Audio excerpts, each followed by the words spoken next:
Hey there, Shecky again with another video. This one's a little bit different. This one is actually kind of a philosophy video. I've been working on an EDC kind of video, and I have just a lot of different carry scenarios in my life, so I just kind of wanted to lay some groundwork so I don't have to repeat all this stuff every time. If you're watching this, chances are you carry something like this, or would like to if situations permitted it. I carry a pocket knife every single day, all the time, if I can. Obviously, if I'm flying or something like that, I'm somewhat limited. So, but for the most part, I carry a knife every day, and when I kind of choose my knife, it's 99% utility. You know, I'm thinking about, opening boxes. I'm thinking about, trimming down my son's straw that's, so it doesn't poke him in the eye when we go out to eat. Cutting some tape, some rope, whatever. Very utilitarian, 99% of what I think about. However, there is that 1%. And I do think about my blade in terms of defensive usages. Would it suffice if I had to defend myself against a person or an animal or something like that attacking me or my family?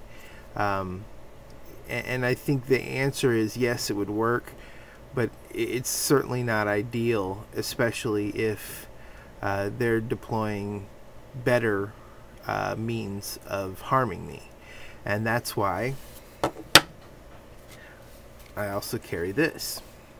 I'm going to review both this knife and this gun eventually, but for now I just want to make the point. Safety check. That is a snap cap, and we're empty here, just so we're clear. I carry this for what I would consider rare but very important scenarios where somebody was trying to employ deadly force against me or my family or someone that that I want to defend, which may be a stranger or what have you.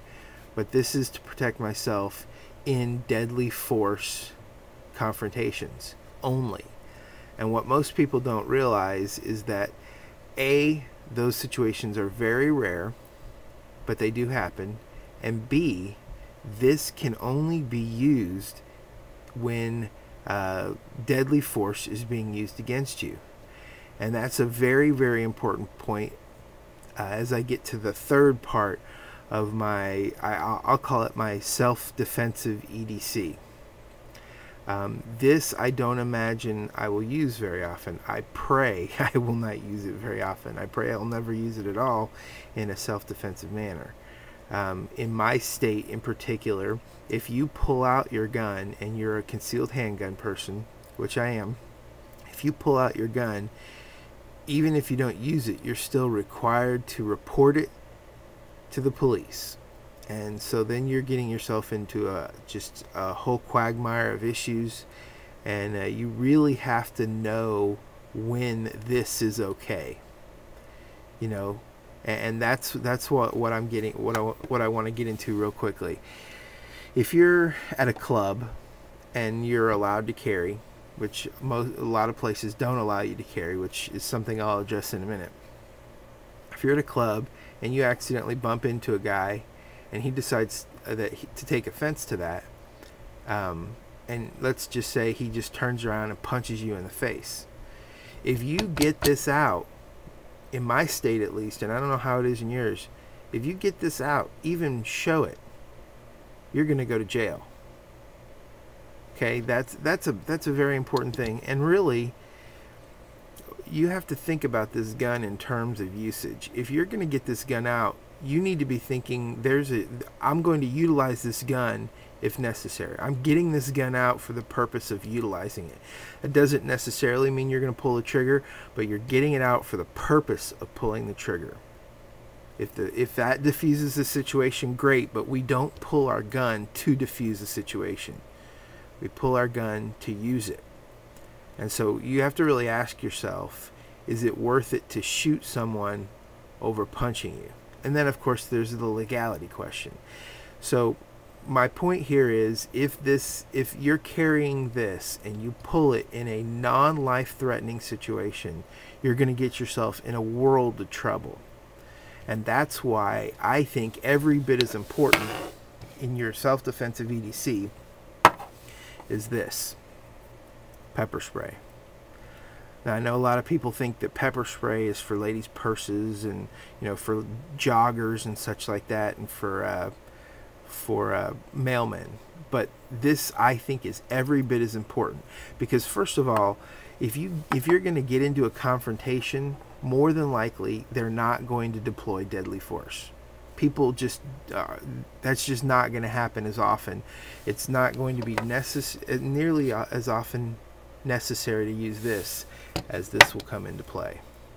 This works against, you know, rogue animals, whatever. Now, I'll be honest with you, if a dog is coming towards me aggressively, or a family member or somebody, I'm probably going to use this.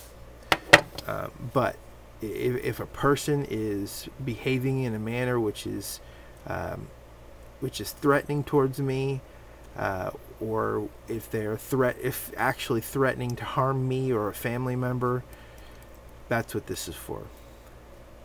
Now, this can be considered assault, but obviously we're talking about using this in a purely defensive manner. In other words, somebody has made an aggressive move towards you, physical aggressive move towards you, punching, pushing, threatening.